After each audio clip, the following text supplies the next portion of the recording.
Bom dia, pessoal. Segunda-feira, dia 10 de março, e olha só, passou o carnaval, passou a semana do carnaval, nós já estamos nessa semana que termina no meio de março. Então o tempo voa, pessoal. Vamos lá?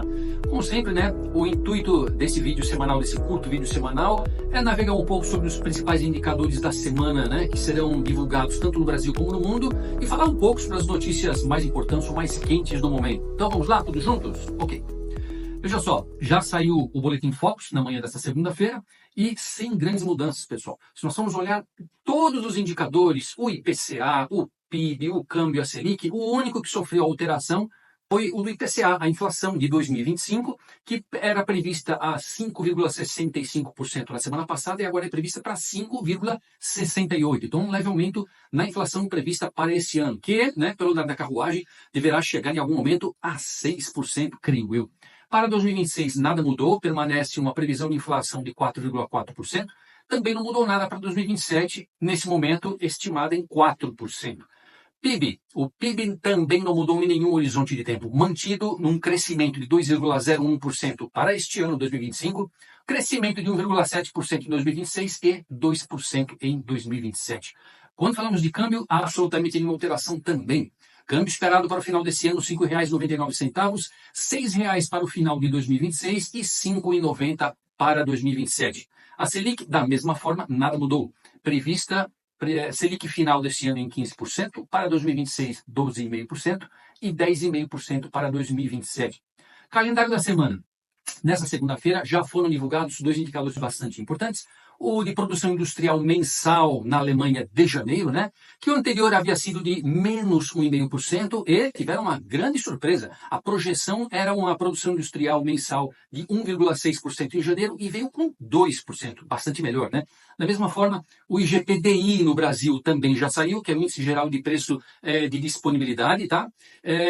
Que foi de 0,1% no mês de janeiro e agora veio de 1% em fevereiro. Isso é um indicador bastante que afeta bastante a inflação, tá? E vocês veem que um aumento de 1%, né, no índice geral de preços de fevereiro é muita coisa. Então, podemos esperar um impacto na inflação. Para amanhã, terça-feira, dia 11, nós teremos a divulgação da produção industrial mensal do Brasil. A anterior foi negativa em 0,3% e a projeção agora é positiva em 0,4%. Vejamos como virá.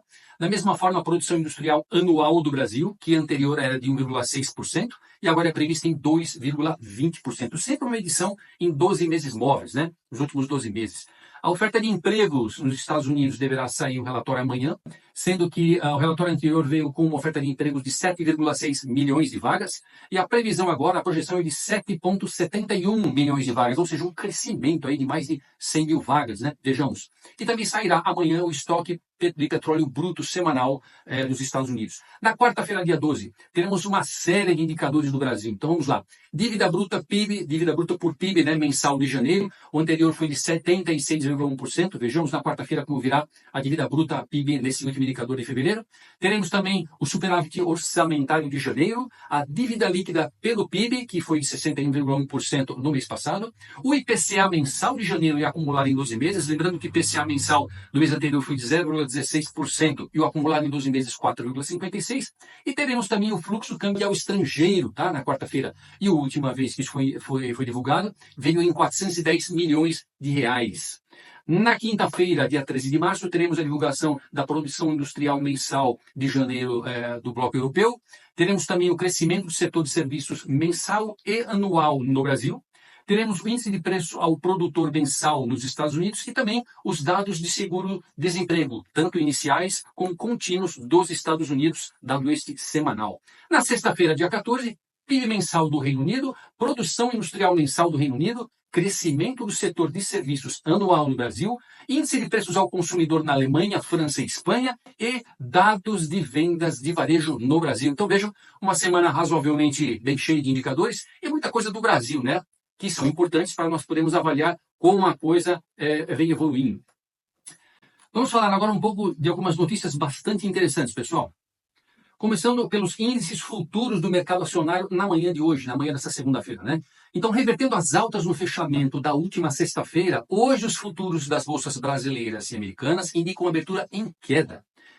menos 1,1% para o Ibovespa, menos 1,4% para o S&P e menos 1,65% para o Nasdaq, no momento que estou gravando esse vídeo por volta das 10 horas. Tá? A Europa, que abre mais cedo, né, já estava em queda próxima a 0,9% nesse mesmo momento.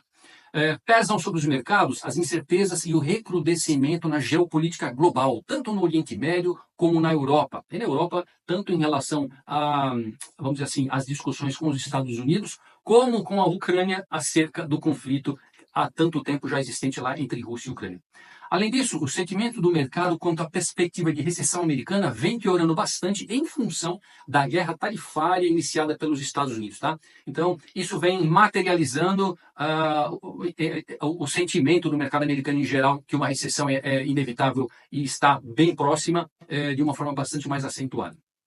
Outra notícia aqui, da Invest.com, na manhã dessa segunda-feira, dia 10 de março. O primeiro-ministro britânico, Keir Starmer, está organizando uma reunião com aliados que consideram o envio de tropas de paz à Ucrânia. Deverão participar desse encontro, e é um encontro virtual, tá? Líderes tanto dos países da OTAN como da Commonwealth, que são aqueles países que compõem o Reino Unido, né? Inglaterra, Austrália, Nova Zelândia e Canadá. E a discussão principal vai ser como cada um desses países pode contribuir com a formação de forças militares para uma, entre aspas, conforme o Starmer, coalizão dos dispostos. Né? Segundo o porta-voz do governo britânico, o Dave Paris, o objetivo é apoiar a Ucrânia numa proposta de paz duradoura e robusta, garantindo sua soberania em meio a esse conflito. Aliás, pessoal, aqui um comentário meu, tá? A maneira como eu vejo as coisas. Estiveram nos Estados Unidos na última semana, nas últimas 2 semanas, primeiro o Macron da França, depois o Keir Starmer do Reino Unido e, por último, o Zelensky da Ucrânia. E em nenhuma dessas conversas parecia muito claro, né, parecia muito nítido, que qualquer um deles está disposto a um cessar-fogo. Enquanto os Estados Unidos fala de um eventual acordo com a Rússia para um cessar-fogo, a Europa e a Ucrânia, incluída nesse pacote aí, eles preferem que essa guerra continue por mais um ano, tá? De uma forma bastante intensa, de forma a enfraquecer a Rússia e aí sim, daqui a um ano, poder conversar sobre o eventual acordo de paz. Seriam muito mais mortes no meio do caminho, né? A economia europeia e a Ucrânia nem se fala, né? Estariam sendo bastante consumidas tanto economicamente como, por exemplo, no caso da Ucrânia, uma destruição ainda mais intensa, né, do país, o que causa uma certa dificuldade, uma demora e um custo absurdamente alto por uma reconstrução no segundo momento.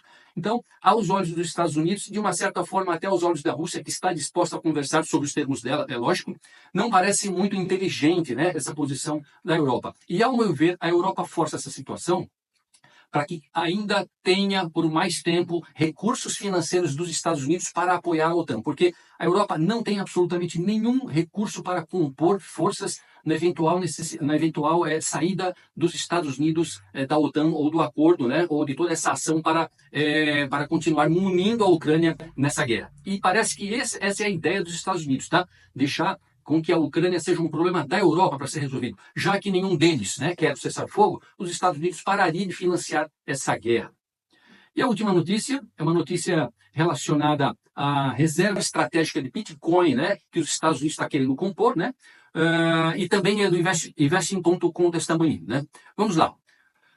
O Bitcoin registrou uma queda na segunda-feira após a ordem executiva do presidente Trump para estabelecer uma reserva estratégica de Bitcoin para os Estados Unidos. A criptomoeda chegou a cair 6,5% na madrugada desta segunda-feira, antes de recuperar a maior parte dessas quedas, né? Estabilizando, né, nesse momento em torno de 82.500 dólares por unidade. Outras criptomoedas importantes, incluindo a Ethereum e o XRP, também experimentaram bastante volatilidade nesse mesmo período, tá? Mas também se recuperaram das quedas iniciais. O estabelecimento de uma reserva estratégica pelos Estados Unidos serve para validar o status do Bitcoin nas finanças globais. Embora possa haver alguma decepção pelo fato do governo não estar comprando Bitcoin adicional, o desenvolvimento mais significativo é a integração formal do ativo nas reservas da maior economia do mundo. Tá? De certa forma, a ordem executiva também fornece clareza regulatória. O Green, que é um assessor bastante a par desses assuntos em relação à formação dessa reserva de Bitcoin, sugere que o governo americano, mantendo o Bitcoin em reservas, teria interesse de garantir que o ativo seja viável e protegido por restrições severas regulatórias. Isso poderia acelerar o estabelecimento de uma regulamentação mais clara e favorável para o Bitcoin. Então é isso. A ideia, basicamente, não é necessariamente dos Estados Unidos, apesar do mercado assim desejar e assim estava fazendo leitura, e que os Estados Unidos iriam compor uma reserva adicional enorme de centenas de bilhões aí de dólares em bitcoins. Na verdade, parece que o movimento é mais no sentido de estabelecer o Bitcoin como viável, como regulado e como passível de ser um ativo que venha a ter um papel importante na economia mundial. Então, é claro, o mercado se decepciona um pouco, mas provavelmente a longo prazo essa regulamentação, né, e essa entrada do Bitcoin como um ativo viável para a economia mundial vai fazer com que ele ganhe força a médio prazo. Né? Essa é a leitura mais correta a se fazer. E não, né, como no mundo das criptos, você tem uma volatilidade tão grande, né, com momentos de extrema euforia e momentos de extrema depressão, às vezes no mesmo dia, tá bom? É isso, pessoal. Vou ficando por aqui, né? Semana começando. Vejamos como as coisas vão se desenvolver. E eu acho que um ponto focal dessa semana são os conflitos, principalmente entre Rússia e Ucrânia, que envolvem pesadamente discussões entre Europa e Estados Unidos, tá? Eu acho que aí tem uma fonte potencial de muita volatilidade no mercado essa semana, tá bom? Grande abraço a todos e até mais.